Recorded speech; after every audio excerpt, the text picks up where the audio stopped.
Happy Father's Day. And this morning, just like we did on Mother's Day, we are interviewing a few amazing men. Well, I've got Waldy here to start with, and we're just talking about mentorship and even just how some of these men's lives have been influenced and guided towards a closer relationship with God, and how they've kind of looked up to, how they've been taught, how they've been mentored by different people throughout their life, and just learning from some of their life experiences, how they've applied some of that stuff, and any kind of things that we can glean off of that experience and be mentored almost in that way too. So welcome here, Waldy. Thank you. Good to be here. Absolutely, and happy Father's Day. And well, thank you. And you are to be a father before long, so you can make note of that. This is my pre-Father's Day, I guess. Yeah. So talking about mentorship, and I know you've got some great stories to share. You've been a part of Cedar Valley for a good long time, and part of church in general, different churches, not just Cedar Valley, but a lot of different stuff. So who has been a mentor in your life, and how have they shaped you?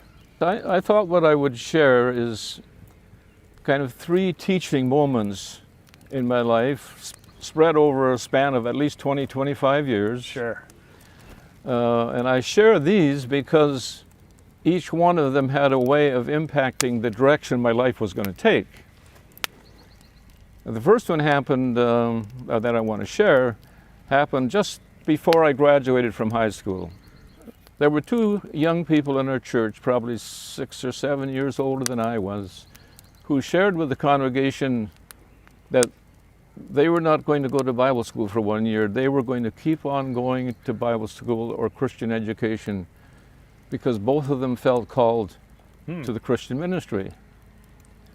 And that really tweaked on me. So I went to the Bible school for 1 year, and before the end of this year was over, 2 things happened. One, I knew I wanted to keep going to Christian school and continue my education. And secondly, I met the lady that became my wife. Oh, that's how you met Shirley. Yeah. That's where we met.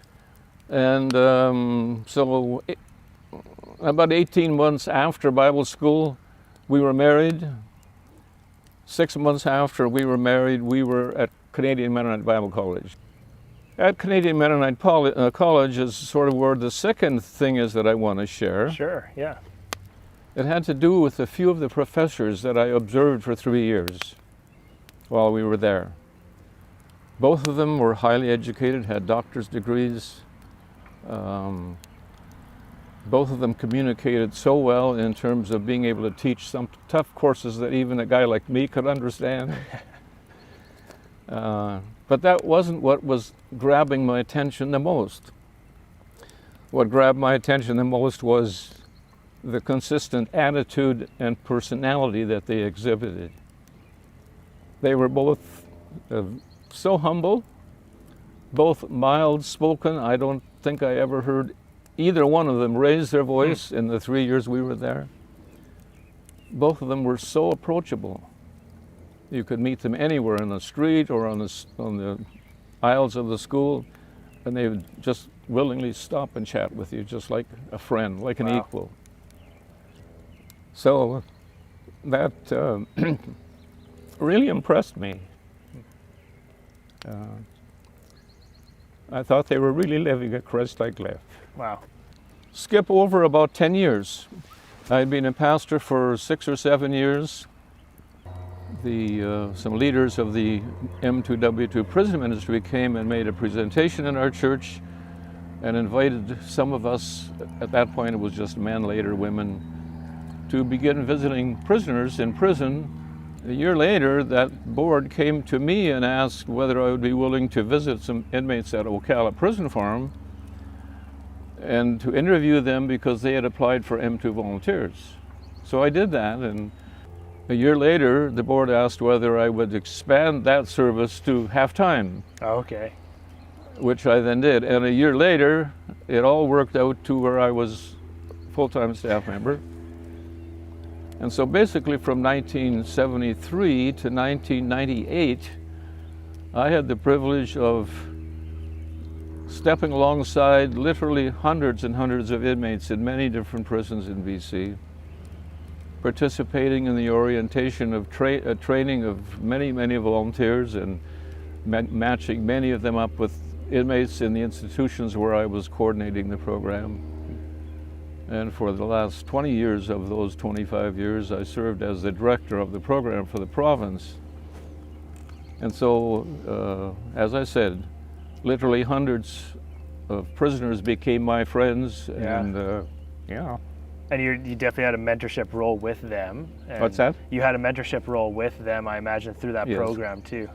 And certainly all of the inmates who applied for volunteers, but for whom we didn't have volunteers because we were always short, I would attempt to relate to them at least once or twice a month and go and see them personally. Wow. Because they didn't have a volunteer visiting them. Well, the very last inmate that my wife Shirley and I sponsored, were sponsoring in 1998 when I retired, was a young man, a lifer, and he had become very close to us. I guess in some senses, practically speaking, we adopted him into our home. Oh, wow. He now lives in Victoria with his wife and has a 4.5-year-old son. Except for the COVID period now, of course, they come to visit us, spend time with us at least a couple of times a year. We go to Victoria at least a couple of times a year, Cool. COVID permitting. We talk on the phone at least twice every month and have good conversations. And so in that sense, I guess our mentoring of him, and by the way, he relates to all of our kids and our grandkids, and it's a beautiful relationship. So in that sense, mentoring has continued for us through this friend Ken and his family, and it's been a real joy to do that. So That's amazing. Well, thank you so much for sharing all that story and experience and how it went all the way for you from Bible college through church and then your prison ministry, and it's continued on generations. yeah, That's amazing. it's been a blessing. It's been a journey, lots of challenges relating to prisoners, but God has been good and faithful all the way through, no doubt about it. So, Excellent. Thank you, Waldy. All right, Cedar Valley, next up here, I've got Nathan joining us. Nathan is one of the youth leaders here at the church, been involved at Cedar Valley for a while, local firefighter, and chatting about mentoring. And so the first thing I want to ask you is how, who has been a mentor or kind of a mentor role in your life before? So I think to narrow it down to just one mentor, that would be hard because there's been so many. Sure, or multiple, right? Yeah. Yeah. There's been a number of influential people in my life. Probably one of the most is Pastor Doug from the church here. I mean, I have known him for, it's got to be 25 years now.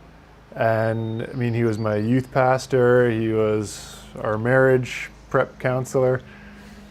He's been just a really close friend that I've been able to sit and chat with, and he's been one of the ideal people that you look at them, and you can see that they live the way they speak, and it's more of a quiet mentoring role that instead of walking up and asking, hey, I want you to be my mentor. I knew that was going to happen. There's the fire. Another one that really had a great influence on me was a guy named Rob Whitaker, and he was the principal and kind of one of the head head instructors at Cape and Ray Bible College, and just a phenomenal speaker, and you could really cut to the point of who God was and really apply it in your life. And I just thought, this is a guy who can speak to people and see what they need and see what the Bible can speak to them. And he was a phenomenal guy, and I always enjoyed listening to his lectures, and he always made me get kind of the most out of why I was there. And honestly, probably the third, and he probably didn't even know he was a mentor to me, but it was my little brother Jesse. Oh wow! And he was the exact person that Jesus wanted him to be. There wasn't an ounce of judgment in him. There wasn't an ounce of prejudice in him. He looked at everyone and and just showed the love of Christ to them. And he made no bones about the fact that he said, no, Jesus is looking out for me. And he, even when he was fighting cancer right up to the end, it was just, no, Jesus is looking out for me. And it was such a powerful but childlike love of God. Like complete unimpeded faith. Unimpeded faith. There was no influence of what the world says your faith should look like. He was just a really big little kid who loved God. Wow. And it was, yeah, it took a lot away from him. And so it sounds like a bit of these three, amazing people, men in your life, that there was some of them through kind of a bit of a role, but a lot of them had it sounds like a faith that was lived out visibly, that whether or not they knew it, like you said, maybe didn't even know, but that was impacting your own walk of faith. Absolutely. Yeah. There was, it's a kind of quiet mentorship that whether people know they're mentoring people or not, it's living the way God wants you to live is such a powerful statement about who God wants us to be, and you never know who is watching. Right. And I think they make the best mentors when you're just living your life. Cool. Well, so of that, and we'll even go with some of the more recent experiences, but even with like Pastor Doug, with the principal at Capenry, or your brother Jesse, what's something fairly recently or immediately that you've applied to your life, a growth kind of point that you've tried to embody from seeing their example of faith, and you're like, I want to live this out too? It's very much the notion of you never know who is watching you, and you never know who is paying attention to who you are and to how you live. And it's random people coming up and talking to you and say, hey, you know what? I noticed this difference about you, or I noticed that you do this or don't do this. And it really makes you stop and think that people are watching us, especially as Christians, and especially as role models, especially in the church, that they're looking at our actions and what we do, and to watch people that live the way they preach and they walk the walk as much as they talk the talk. It's a very powerful statement, I find. That's fantastic. So, yeah. And that is exactly taking what they represented and putting it forward. And I'll have to ask you this then, and it's not are you doing it or not kind of thing, but have you had the opportunity to pass that on to people, maybe almost in an intentional way? Have you had the chance to mentor somebody or kind of provide that sort of example for somebody that you know of? I mean, I'm hoping people are watching me and seeing me kind of live the way Christ wants me to live. Yeah. I try and very much live that out through my work as a firefighter. At first when I got on at the hall and we're sitting down for a meal, and you quietly, bow your head and give thanks for the meal, quick talk to God, and then, you carry on with what you're doing. And for the longest time, people had no idea what I was doing. And, I kind of got some ribbing about it. They thought I was falling asleep at the dinner table or whatever. And then one guy legitimately asked me, he says, what are you doing? I said, I'm just praying for the meal. He says, really? You're praying? They see prayer on TV or in the movies, and it's got to be some big, a grandiose prayer, right, sitting down for the big table with the big family, and everyone's got to hold hands, and the notion of just saying a simple quiet prayer and saying, hey God, thanks for what you provide us with, pray you give me safety, give us all safety on our shift tonight, and thanks for the firefighter family here. And it's such a foreign concept that you can just quietly bow and talk to God that way, and God's listening to you. So from where it started that, I kind of got ribbing I thought I was falling asleep at the dinner table, to the fact that there are certain people that will ask me, hey, can you pray for dinner? We're sitting down for dinner. You want to say grace? Absolutely, I'd love to say grace. Even more so to the point where there's one fellow in specific, he's had a hard go kind of just through life in general, And he asked me very pointed questions now about, it's a lot of the standard, why does God allow these things to happen? We go to, some pretty tough calls, and there's a lot of pretty dark, heavy atmosphere in the fire truck afterwards, after whatever kind of calls, bad car accidents or whatever. Yeah. And, he shouts back, says, "Hey, did you pray for that guy?" Absolutely, I prayed for him. And whether they're joking or whether it's a legitimate question, they still had to stop and think to make the comment. So obviously it was on their brains that someone's praying for him. Yeah, and you're applying that directly, that it doesn't really matter the appearance. You're living out your faith regardless of what's around you. Like, yeah, I'm praying for it. Yeah. So I hope I'm having a positive impact. The people that I don't know I'm mentoring, honestly, I think it's all that much better even if I don't know who I'm mentoring, because it helps me just to always think that you never know who's going to stop and ask you a question and say, "Hey, I've been thinking, what about this? What is God meaning in this?" Yeah, so you're having an influential impact on people. I mean, there's one right behind the camera there. In your work with youth group, I'm sure in the fire hall, because you're seeing so much stuff constantly, that having, your faith unapologetically just living out is, it'd be great to almost interview some of those guys and see their thoughts of you, eh? But we'll leave it there. So thank you so much for sharing, Nathan. Yeah, you're welcome. Yeah, absolutely. Yeah. Thanks for having me out. You bet. Cool.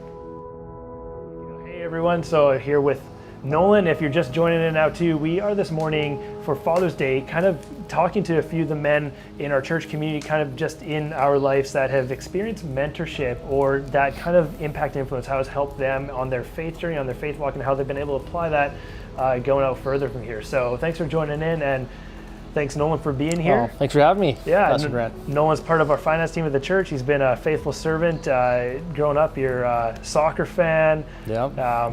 A lot of good stuff I could say about you, but instead we'll just get into it. And sure. I'll ask you, Nolan, so who and what we'll do, because it's such a long term, it could be everything from school stuff, but something recently, who has been a impactful mentor or influencer in your life? Sure. Oh, great question. I mean, I have to turn to my dad first, being a real great mentor for me. When I think of the fruits of the Spirit, all those different things on there, just being patient and loving, and it's self-control is always a big one as well. The more you come across in life, the more issues you get to deal with, and having patience, and I think for me it's patience and the self-control. As my dad, is a nice, calm guy, very reserved. Strong, silent type is usually what I say. So I've learned a lot from him, and it's been great. So it's been great having him around, and I continue to learn more and more each time I see him. So awesome. Yeah. Well, that's actually because father-son mentorship. We've even heard some teacher-student mentorship. Yeah. We've heard some brother mentorship, coworker, and fantastic. So of that kind of calm steadfastness, how have you applied that to your life? Yeah, well, it's work right now. I'm working in an accounting firm, so I'm a manager. So right away, is you're tasked with dealing with people. So whether it's people, it's your bosses, you have a lot of bosses, or whether it's dealing with students and people that you're supposed to be mentoring. So yeah, people can require a lot of patience. So. They sure do.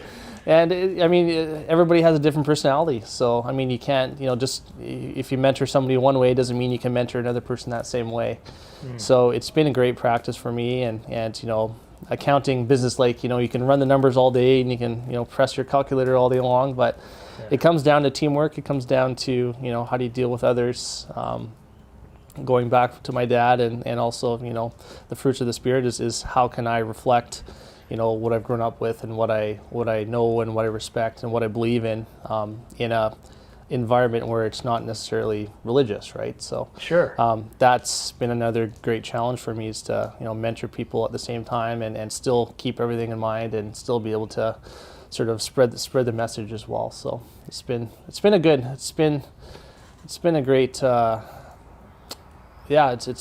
for me it's been a bit of a miracle. Been put in a really good spot, really challenging spot, but cool. It's been a great way to mentor to other people and then sort of share the good news as well. So Very cool. So Yeah. do you have any, like, I don't know, fun kind of real examples of how you've taken that, especially for any of the managers out there, people who have employees they're working with, they've taken that kind of boss manager sort of, you can be a relatable boss, stuff like that, but that you've been able to kind of make it intentionally mentoring?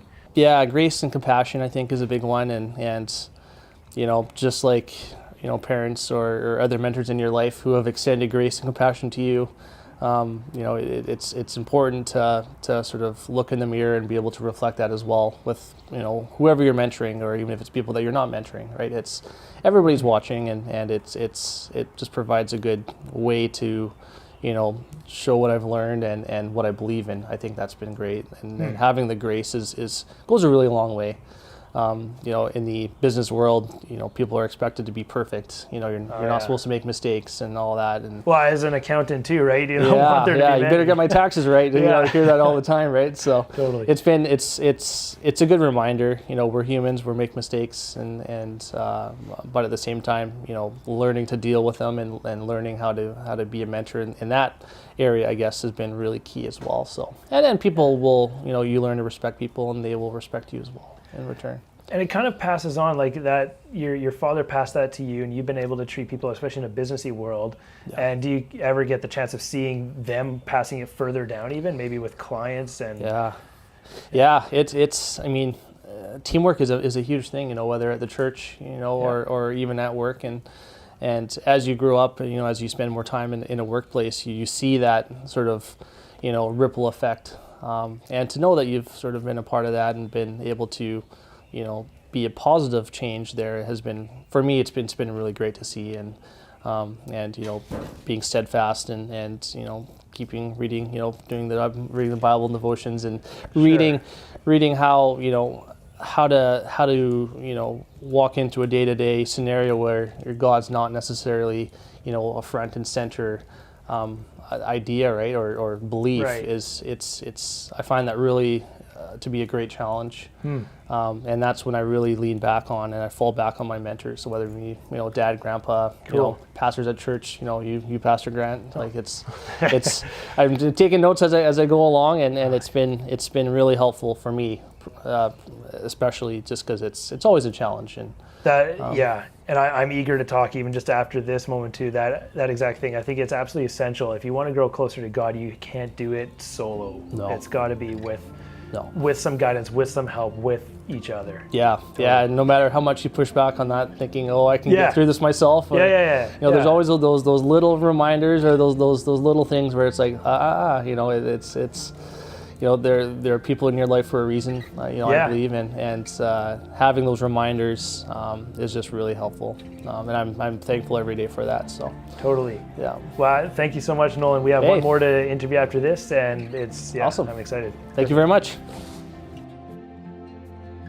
All right, hey Cedar Valley, we've got Mark here. Mark, my brother-in-law, Leslie's brother, a business owner, and I know just in conversations we've been able to have over the past little while too, you've been massively impacted by this idea of mentorship and how it guides you in your relationship with God and strengthens you. So happy to have you here. Thank you. Thanks for having me. Yeah, it's going to be great. So the first one is just asking you, who has been a influential mentor in your life recently? Right. Yeah.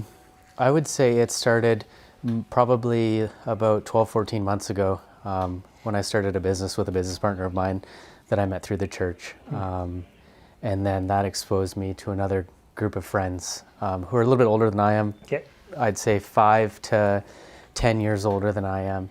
A lot of entrepreneurs, a lot of business for self guys like myself, but really men who were acting out in their faith in a very practical way daily, in a way that I hadn't really seen before, and I didn't really know necessarily that I was also looking for it. But it was almost like it was the secret sauce, so to speak, where you could see that these men were not only living their life led by God, but they were also encouraging one another along the way too. Yeah. So that was just really inspiring to see, and then seeing what they've been able to accomplish together and in their businesses, but again, giving all the glory to God, and then also inspiring people like myself, really. Yeah. So literally their example like inspired you to want mentorship and to want that kind of mentorship and to grow that way. Absolutely. Yeah. And then also just really kind of leaning on them in situations where I'm unfamiliar, right? These guys Right. have kids that are older than me. They're in positions in their businesses that I've never been in their faith, where Right. what would be a good book that you could recommend that, I don't know where to start. Right. And so that's been pretty cool to see, just what they've been able to give me probably not even knowing that they've done that for me, really. Yeah.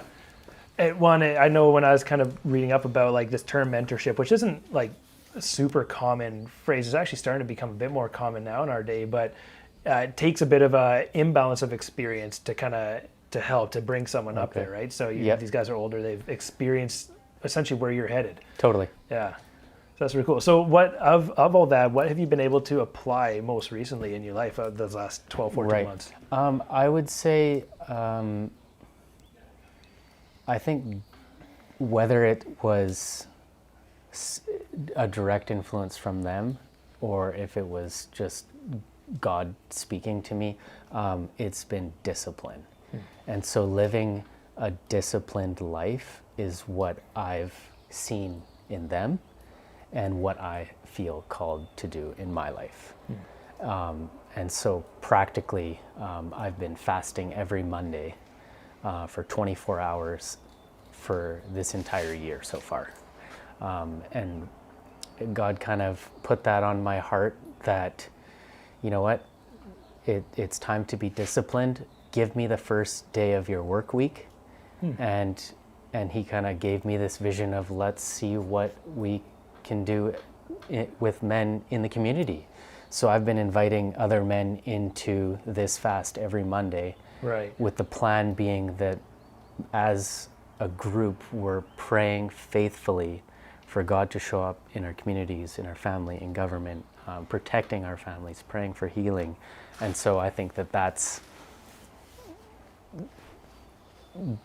Yeah, well, you're pulling me along into it too now. I know, like, this past Monday too, I didn't get to eat, but as a start. So was that something that was a directly exampled by some of your business partners? Like, were they doing a fasting thing? Like, I want to Yes. recreate that? So one of my friends, Carl, he has been big into fasting, and he's told me all about it. And I told him I was going to run a half marathon at the end of the year. And I said, yeah, I'm going to run a half marathon. I just want to get one more done before the year's over. And he said, oh, I'll do a half marathon with you. And I said, but you don't run. He's like, no, that's fine. I'll just do it anyways. Why don't we? And then it was like 3 days later, and a friend of ours, Andrew, he runs a foundation called Woven, and they had a donor drop out for $50,000 this year due to COVID. So Carl had this crazy idea. He said, well, since we're going to run a half marathon, we may as well do it for something. We may as well try and make some money for to try and make it for this guy who unfortunately couldn't make this donation. So then it turned into a 7-day fast. So we did a 7-day fast.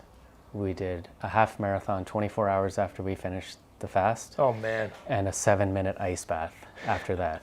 And we raised, I don't think we hit 50,000, but we're I think about $40,000 or something. Wow. But it was, I would say Carl was one of those guys, just living a very disciplined, regimented life, praying, being in the Word daily, and fasting often. And I remember it was, I watched a thing, Rick Warren did a sermon specifically on fasting, and he was calling his entire church to fast. And he said, fasting is an act of discipline that tells God we're serious.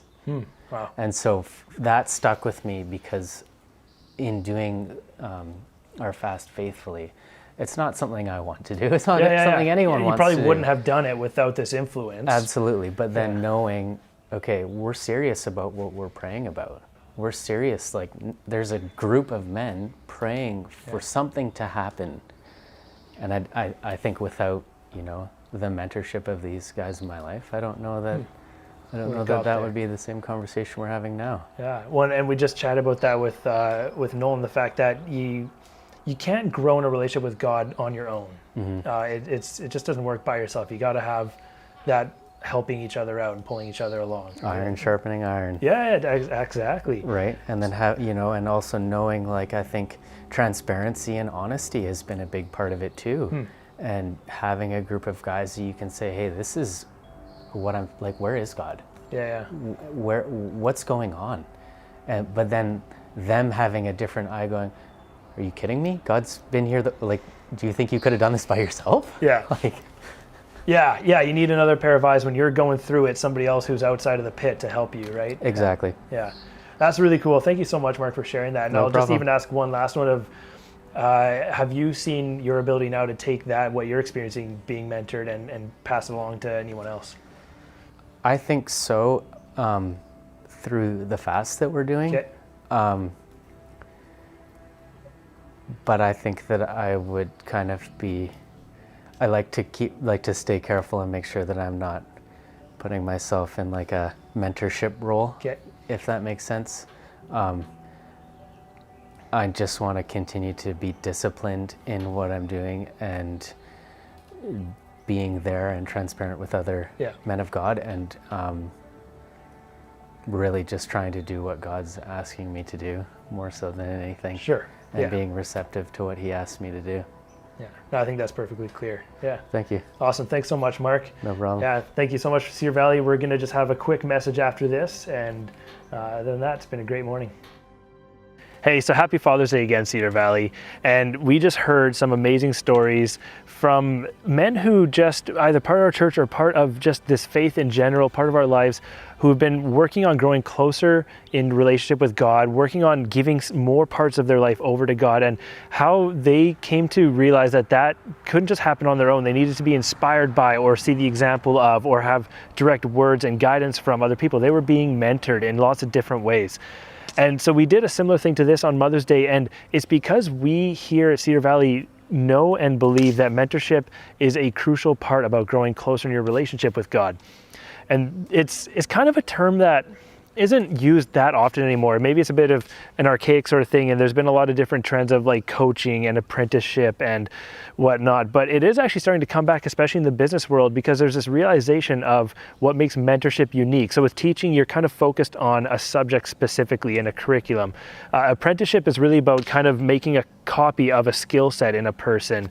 Coaching is really goal oriented, but mentorship is about development. It's not any sort of specific goal or anything. It's about setting a trajectory and a development goal. So you walk along with somebody, and it can be a long period of time, it can be a short period of time, it can be seasonal, but it is an intentional growth. And specifically here, we're talking about growth in relationship with God.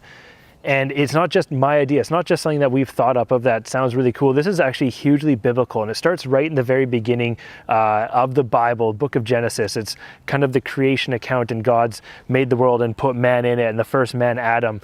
And there's this comment where God makes, and he says, it's not good for this guy to be alone by himself. And I know this is kind of often used just as a paradigm for a marriage story, and then he makes Eve and everything. But actually, this is interesting because this is in the Garden of Eden at a time when God is literally present with Adam, and yet it still doesn't seem to be enough. He needs another human, another person to walk with him and to help him relate to God better. And God is a relational triune God in this whole mystery too. So he makes Eve, and they do get married, and there's that whole thing. But this whole theme actually continues throughout the Bible, Old Testament, New Testament, and we see a lot of different things. Every time people grow closer to God, they do that so with somebody else helping get them there. You see it with Moses, who is a leader of Israel. He brought God's people, the Israelites, out of slavery in Egypt and helped free them and bring them into searching for a new land. And as that took such a long time, he passed on to a different generational leader by mentoring and guiding and teaching him, named Joshua. This also happened with further on, there was a young boy named Samuel, and he was mentored and guided by Eli and became a massive leader and actually like a king name or prophet caller for Israel as well, God's people. And then even one of the greatest kings of Israel, King David, David passed the kingdom on to his son by mentoring and guiding him, bringing him up. And this keeps going even in the New Testament. Actually, the book of Titus is pretty much just the Apostle Paul, a man who taught and planted churches and wrote most of the books in the New Testament. He mentored lots of people who are planting churches, and specifically the book of Titus is just his like mentorship letter to Titus and keeping him going, becoming a church planter and a church leader as well. And even Jesus himself with the disciples, so it just goes on and on, like literally God present on earth in order to relate better to God the Father. Jesus uses a model of mentorship with his disciples and kind of sets an extreme bar for us, but something that we can still learn from.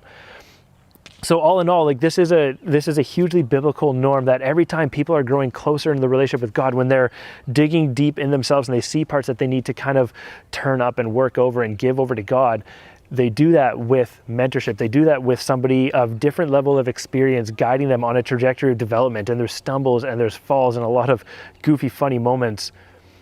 Actually, specifically, even with those stories like Eli being a mentor to Samuel and David being a mentor to Solomon, we even get a biblical sense that you don't have to be perfect. You don't have to have it all together. Eli was a bit of a mess of a person with all sorts of baggage, and his kids were all over the place, completely having left God's design and calling for their life, and yet he was still able to mentor Samuel. King David as well, who was a great king. A mentor doesn't necessarily set a cap for somebody to kind of come up to that level, but they can actually keep going far beyond. So David was a great king and then actually mentored and brought the kingdom over to Solomon, his son, who became one of the wealthiest and most wise and richest and most powerful kings in all of Israel's history. So it keeps going. But the big thing why I think this happens and why this is such a necessity is because following God's path in our life drives us against the norms of the culture, and especially for men. And we're talking to you men, Father's Day, this is applicable to everybody, but we have these normative statements in our culture right now that you don't need to be necessarily driven. The definitions of success don't necessarily mean hard discipline and perseverance and patience. And in fact, there's a lot of lack of vision in men's lives all around. Is why we have a lot of obesity and more divorce rates. We have messed up, broken homes like crazy all the time. And in fact, the amount of guys I know that just literally sit at home playing video games when their wife has to take care of the kids, and it can be flipped absolutely too.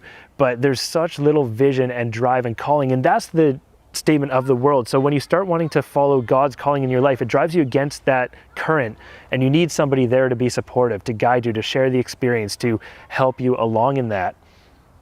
And so the bottom line of that is growing close to God drives us against that. We need somebody around. And so men, I'll be blunt, this is a hard challenge for us. We are not good at being introspective. We're not good at digging deep and relating to our emotions. And you know, I'll even just throw it right out here. This isn't meant to be a guilting thing, but we asked several men to be part of this sharing moment this morning. And this is just a wake up of a symptom, how many said no. And it wasn't that they were, they just didn't feel like they had any opportunity for mentorship. They hadn't mentored anybody. They hadn't experienced this kind of growth. They hadn't even wanted that. And what that really shows to me is that's a symptom of we're not thriving. We are not digging deep down, and we're not growing intentionally, or if we are, we're not excited about it enough to share it. We're not having these hugely celebratory moments with Jesus in our lives that we want to bring other people along with it. And so that has to change. We need to start bringing people up. We need to fight back against that virtue of being stoic and stern and stiff as men in our culture, and actually realize that Jesus set a different example for us. He was emotional. He was up and down and excited. He would be angered. Some verses actually say like angered to his bowels, just churning in frustration. He would also be in huge amount of pain, hurt, and sorrow. He would relate to himself. He wept. He didn't have just this emotionless sense about him. So there's a powerful need for men to get healthy and lead responsibly and lead in their families and their friend groups and in their workplaces and grow close to God and model that and bring other people along there. So here's what we need to do that. Step one is to open up. So here's the call for everyone out there, is to open up. And this is an intentional choice. I am not good at this. I like to be closed off and just go ahead with my head down, and it's fine. I'm not a super open guy, especially when it comes to my emotions. I don't celebrate enough. I don't hurt enough, but I do feel them. And so it actually takes an intentional choice to take a sense of, what am I feeling right now? Why do I feel that? And maybe let myself amplify those emotions a little bit more. I need to learn to, and we all need to learn to be a little bit more introspective and take a look at what is going on in our lives rather than fixing stuff on the outside, because that can often be a huge distraction. And that's what we like to do. We like to fix stuff, right? Like, just get a hammer and nail and go for it. That leads into step 2, is to take a real measure, a real inventory of our lives, our character. What's awesome, what's going great, what are our strengths, and what do we need to just hand over? What addictions, what disciplines, what stuff is missing in our life that we need to actually hand over to God? And if you think you have it all together, you got to check yourself. I know for me, every time I see somebody who I just aspire to be like, who I look up to, I learn that they have more and more and more things that they say, I want to give this to God, and God's working at this in my life, and I have this to grow in. So you're never finished, you're never there, but find out what those next things are, and catch yourself when you say, because this is such a constant thing when I'm talking with guys, and they'll say like, yeah, I need to pray more, or yeah, I know the Bible's good, I just, I haven't gotten quite to that. So here's the challenge, to actually start stepping up and realize that's a need. And in order to get there, mentorship might be a way to help you actually grow in that discipline in your life. Like we heard with some of the examples in the stories here, seeing the example and being guided by mentors actually help bring people into some disciplines in their life, help them grow closer and lead their families better. And so last, the step 3 is to actually take an action on that, to start up a mentorship. So find somebody you trust, make an intentional connection, and hugely for us, and this is a big thing I've needed to do too, is make a actual scheduled routine thing with somebody.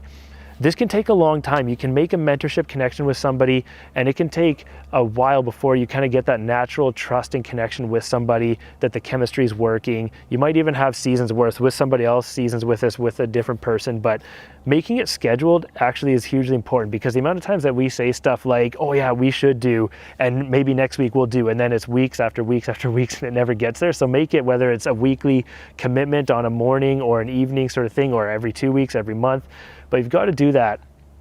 I want to make this challenge too there for those of you who have things that you've grown in your faith in and you're celebrating and you see a strength. Make yourself available to somebody else to be a mentor in that direction as well. If you've triumphed over different disciplines in your life, especially, I'll throw this out for guys too, if you've made that triumph over an addiction like pornography, like internet addictions that just draw your mind in constantly with the media you're taking in, you need to be out there helping out, making yourself available to people to help pull them along up. And you might even be prayerfully aware of somebody in your life who needs to be guided and mentoring. And so maybe make that step in that initiation and reach out.